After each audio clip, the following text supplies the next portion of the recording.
Hi friends, welcome to my channel Jyothi vlogs 8247 friends. ఈరోజు మన వీడియోలో కొత్త రెసిపీతో వచ్చేసాం ఫ్రెండ్స్. ఆ రెసిపీ ఏందో చూసేద్దాం రండి.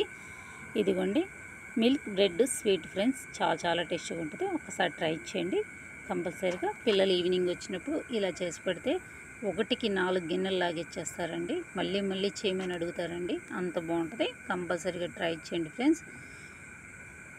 ఇదిగోండి ఫ్రెండ్స్, ఇదిగోండి ఒకసారి నేను చూపిస్తున్నాను చూడండి. ఎంతో స్మూత్గా ఉంటుంది, నోట్లో వెన్నలా కరిగిపోతుందండి స్వీటు, అంత బాగుంటుంది. చేసే విధానం ఇప్పుడు ప్రాసెస్ చూసేద్దాం ఫ్రెండ్స్. ఇదిగోండి నేనైతే 4 బ్రెడ్ ముక్కలు తీసేసుకున్నాను. బ్రెడ్ ముక్కలు సైడ్ అన్నది కట్ చేసేసుకోవాలి. బ్రౌన్ కలర్ అన్నది కట్ చేసేసుకున్న తర్వాత మొత్తం నీట్గా కట్ చేసేసుకొని పక్కన పెట్టేసుకోవాలండి. ఇలా ఎప్పుడన్నా పిల్లలకి ఇలా మిల్క్లో అలా బ్రెడ్ ముక్కలు అన్నది నంచుకొని తినడం ఇష్టం లేనప్పుడు ఇలా చేసి పెట్టారనుకోండి, ఎంతో ఇష్టంగా తింటారు. అలా చిన్న పీసెస్ కట్ చేసేసుకొని డీప్ ఫ్రైకి సరిపడా ఆయిల్ కొంచెం తీసేసుకొని ఆ బ్రెడ్ ముక్కలు అన్నది ఆయిల్లోకి అన్నది లైట్గా బ్రౌన్ కలర్ వచ్చేటట్టు ఫ్రై చేసుకోవాలండి.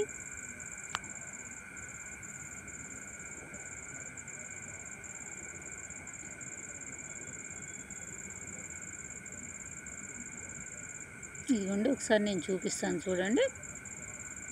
అలా మొత్తం ఆయిల్లోకి వేసేసుకున్న తర్వాత లైట్ బ్రౌన్ కలర్ వచ్చేటట్టు చేసుకుని ఫ్రై అయితే సరిపోతుందండి. ఇప్పుడు నేను చూపిస్తాను చూడండి. అలా అండి సరిపోతుంది. అవన్నీ వేరే బౌల్లో పక్కన తీసేసుకొని 2 గిద్దలు అన్నది మిల్క్ తీసుకొని చక్కగా మరిగించండి పొయ్యి మీద. వేరే గిన్నెలోకి వచ్చి కొంచెం కార్న్ఫ్లోర్ తీసుకొని 2 స్పూన్లు మిల్క్ వేసి కలిపేసి పక్కన పెట్టుకోండి. కార్న్ఫ్లోర్ దేనికంటే అండి, మిల్క్ అన్నది చిక్కబడటానికి. చక్కగా ఇప్పుడు కార్న్ఫ్లోర్ అన్నది కలిపేసుకోవాలండి. చక్కగా కలిపేసేసుకోండి, చిక్కబడుతుంది. కలిపేసుకుంటే మనం ఎంత స్వీట్ అన్నది తింటామో ఇప్పుడు షుగర్ అన్నది తీసుకోండి. నేనైతే 3 స్పూన్లు అయితే తీసుకున్నానండి. మీరు ఎంత తింటారో, కొంచెం షుగర్ ఎక్కువ తినేవాళ్ళు 1 స్పూన్ ఎక్స్ట్రా తీసుకోవచ్చు. చక్కగా మొత్తం మిక్స్ చేసేసుకోండి.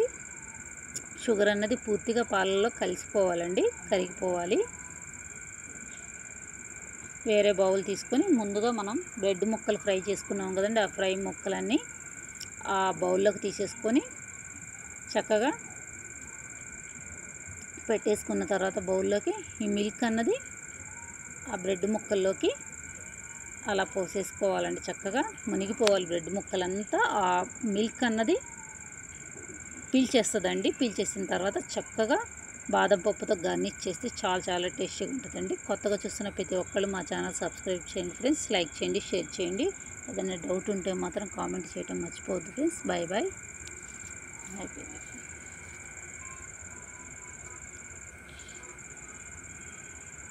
మిల్క్ అనేది మెల్ట్